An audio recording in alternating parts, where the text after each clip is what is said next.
Kwa nafasi hii kushukuru mbunge wenu kwa kutualika hapa tuje tufanye hii kazi ya kanisa ya ujenzi. Sisi na nyinyi tunashikana ili tuweze kuona hii mradi inaweza kamilika, tupate mahali mzuri ya kuabudu na kwenda pamoja.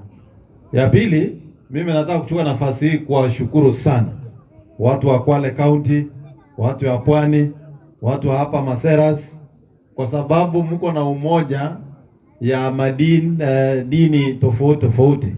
Tukiona hapa Wakristo wanafanya kazi na ndugu zetu Waislamu kwa umoja, na ndio maana unaona sasa taifa na kaunti na nawiri, kwa sababu hakuna mambo ya migawanyiko, kwa sababu ya mambo ya dini, na hii ndio njia nzuri sana. Na mimi nataka kuwapongeza tukiongozwa na gavana wenu Mama Fatuma Achani, ambaye nyinyi wenyewe mmesema amuachani na Achani, na mama ni tuta. Kwa hivyo tunakuja tushirikiane ili tuweze kwenda mbele. Mimi niko na mambo matatu. Kwanza niwahimize kama watu ya